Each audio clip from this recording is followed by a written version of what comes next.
الحمد لله نحمده ونستعينه ونستغفره ونؤمن به ونتوكل عليه ونعوذ بالله من شرور أنفسنا ومن سيئات أعمالنا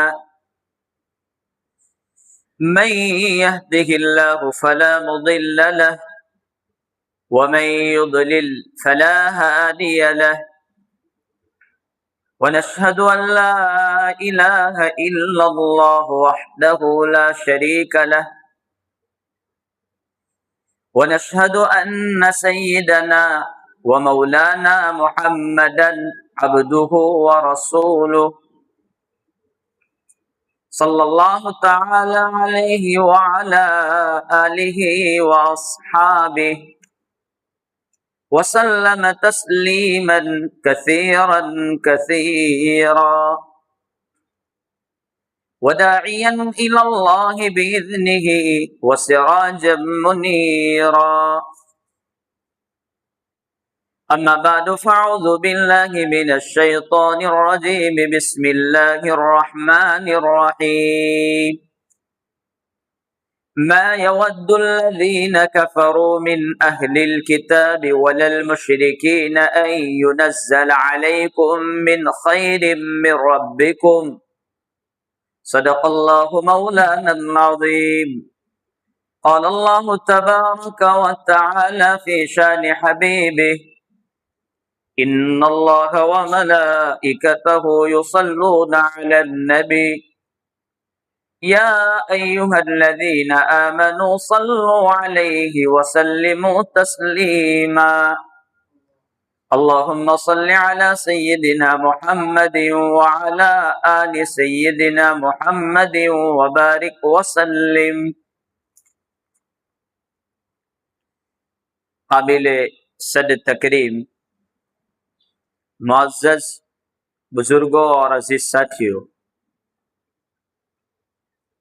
ہمارا یقین ہے، ہمارا ایمان ہے اس بات پر کہ اللہ تبارک و تعالیٰ نے صرف ہمیں پیدا ہی نہیں فرمایا بلکہ زندگی گزارنے کے اصول، ضوابط اور ایسے قانون عطا فرمائے جو قیامت تک آنے والے انسانوں کے لیے ایک مشعل راہ ہے، ایک زندگی گزارنے کا آسان طریقہ ہے. ہم صرف مسجد تک مسلمان نہیں اور چند مخصوص عبادتوں کا نام صرف مسلمانی نہیں ہے، بلکہ اسلام نے صبح سے لے کے رات تک اور انسان کی پیدائش سے لے کے انسان کی موت تک کے لیے ایک لمحہ ایسا نہیں چھوڑا کہ جہاں پر رہبری اور رہنمائی نہ کی. دنیا کے دوسرے مذاہب یا دنیا کی کوئی بھی پارلیمنٹ ایسی مثال قائم کرنے سے قاصر ہے، ایسی مثال نہیں پیش کر سکتی. خصوصاً ہماری آئلی زندگی، معاشرتی زندگی، سماج اور معاشرہ جس میں نکاح جیسی عظیم الشان عبادت، تو دوسری طرف پاکیزہ رشتوں کا تقدس اور احترام کس درجے پر رکھنا، شریعت نے جس طریقے پر بیان کیا ہے اس کی کوئی مثال نہیں ہے، کوئی پیش کر ہی نہیں سکتا. لہذا ہر مسلمان کے لیے ضروری ہے کہ وہ ان قانون کو دل سے قبول کرے، شریعت کے قانون کو، اور اس پر عمل کرنے کی پوری کوشش کریں. یہ ہماری تہذیب ہے اور ہماری دینی اور ملی، ہماری اسلام کی شناخت، آئی ڈی اور پہچان ہے. کسی بھی قوم کی تہذیب، اس کا اٹھنا بیٹھنا، اس کا چلنا پھرنا، اس کا لباس، یہ اس قوم کی شناخت اور آئی ڈی. اور ہر مذہب کے لوگ اپنی تہذیب کو اپنی شناخت سمجھتا ہے، اپنی آئی ڈی سمجھتا ہے، اپنی پہچان سمجھتا ہے. لیکن مسلمان نے اپنی تہذیب کو، اپنے اٹھنے بیٹھنے کو اسلامی رنگ میں رنگ دیا، مذہبی رنگ میں رنگ دیا. وجہ یہی ہے کہ دنیا کو آخرت کے ساتھ جوڑ دیا. صرف آخرت میں کامیابی نہیں، بلکہ دنیا کے ہر شعبے میں، جس شعبے میں اس تہذیب اور اس طریقے پر عمل کیا جائے گا تو دنیا کا وہ شعبہ بھی کامیابی تک پہنچا دے گا. یہ ضروری کہ اس پر عمل کیا جائے.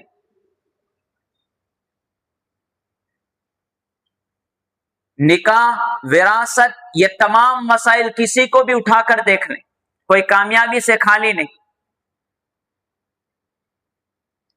اور اللہ تبارک و تعالیٰ نے اس پر احسان جتلایا. اليوم اکملت لکم دینکم واتممت علیکم نعمتی ورضیت لکم الاسلام دینا، کہ میں نے تمہارے لیے تمہارے دین یعنی مذہب اسلام کو تکمیل پر پہنچا دیا، کوئی چیز باقی نہیں. ہر لمحے کو ذکر کر دیا، ہر چیز کے احکام، کوئی حکم اسلام سے خارج نہیں. ایسا نہیں کہ یہ حکم نہیں ہے تو دوسرے مذہب سے لو، ہر طریقہ. بلکہ لوگوں نے اسلام کو مذاق بھی بنایا ایک وقت پر، اور دوسری قوموں نے اس کو مذاق بنانے کی کوشش کی، تان دیے، لان تان کیا. حضرت سلمان فارسی رضی اللہ تعالی عنہ، ان سے کسی نے کہا کہ مذہب اسلام پیشاب پاخانے کے طریقے کو بھی بتلاتا ہے. تو حضرت سلمان فارسی نے فرمایا جی ہاں، ہمیں بیان کیا جاتا ہے کہ قبلہ کی طرف رخ نہ کیا جائے، پیٹھ نہ کی جائے.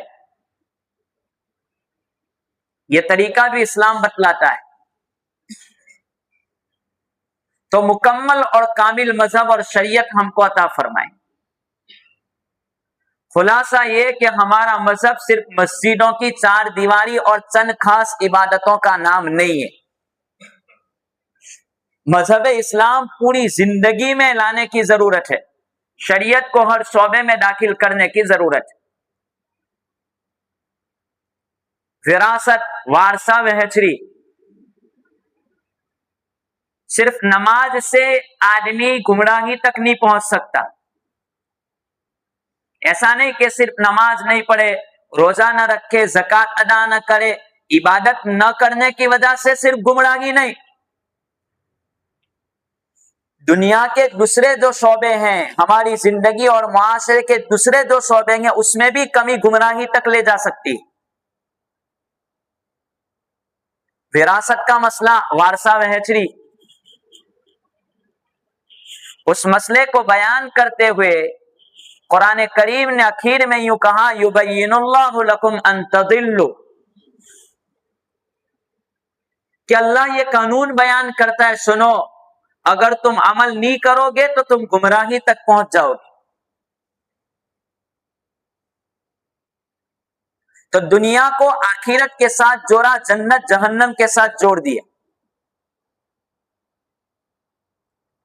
بلکہ ایک باپ کو یہ حکم دیا گیا کہ اگر کوئی باپ کسی لڑکے سے یا لڑکی سے ناراض ہے اور وراثت میں سے اس کا نام نکال دیتا ہے، اللہ تعالیٰ جنت سے اس کا نام نکال دیں گے.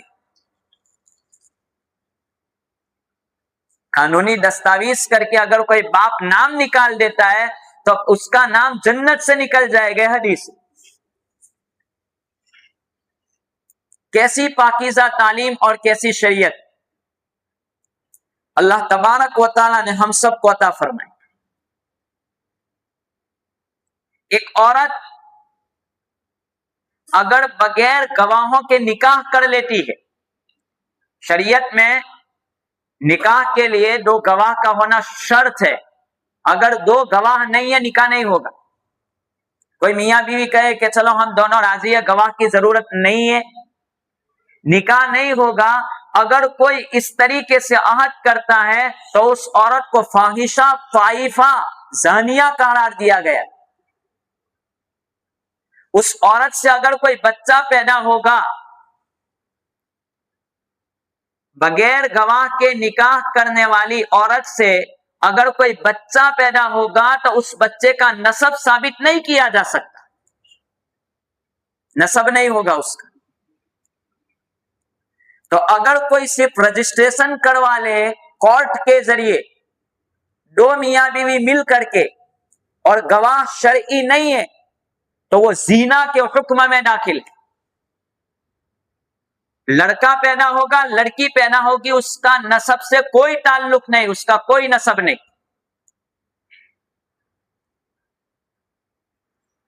تو اللہ تبارک و تعالی نے ہمیں جو شریعت عطا فرمائی ہے اس شریعت کو آخرت کی کامیابی کے ساتھ ساتھ ہمیں دین کے ہر شعبوں کی کامیابی کے ساتھ بھی جوڑ دیا.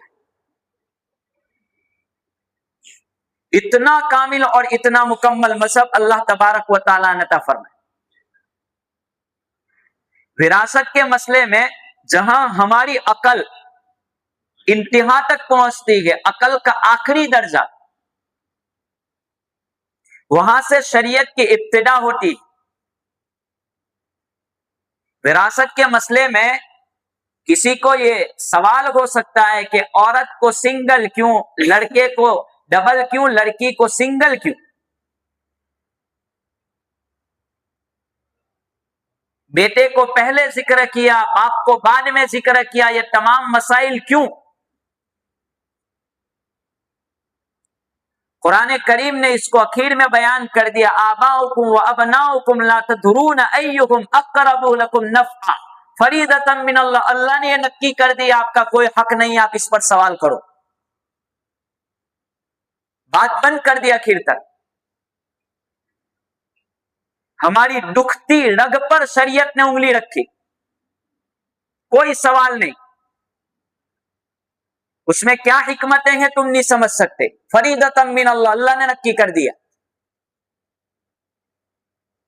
اور شریعت نے کسی حکم کو بیان کر دیا، کوئی قانون نافذ کر دیا تو کہا کہ آپ اپنی زبان کو بند رکھے، کسی کو بولنے کا کوئی ادھیکار نہیں، کوئی حق نہیں. ما کان لمؤمن ولا مؤمنہ، مومن مرد اور مومن عورت کو، مومنہ عورت کو کوئی ادھیکار نہیں کہ جب شریعت کوئی حکم سنا دے تو اس پر اپنی زبان کھول دے، بس اپنی بات بند کر دے. یہ چیزیں ہیں. تو سب سے پہلے تو شریعت کی اہمیت ہم سمجھے کہ شریعت کیا چیز ہے اور اس کو کس قدر ہمیں لانے کی ضرورت ہے. آج کل یونیفارم سول کوڈ UCC، اس کو لے کر کے اتراکھنڈ کے بعد گجرات اس قانون کو نافذ کیا گیا. لیکن اس بات کو بیان کرنے سے پہلے میں حضرت مولانا ابو الحسن علی میاں ندوی رحمت اللہ علیہ کی ایک بات کو نقل کرتا ہوں. جس وقت کہ ان کے وقت میں UCC اور یونیفارم سول کوڈ کے مسئلے میں کسی وقت انہوں نے اس بات کا اظہار کیا تھا کہ UCC یہ صرف قانون کا پاس کرنا نہیں ہے بلکہ یہ ارتداد اور مسلمانوں کو دوسرے مذہب کی طرف لے جانے کا ایک راستہ ہے. ارتداد کے راستے کھل جائیں گے.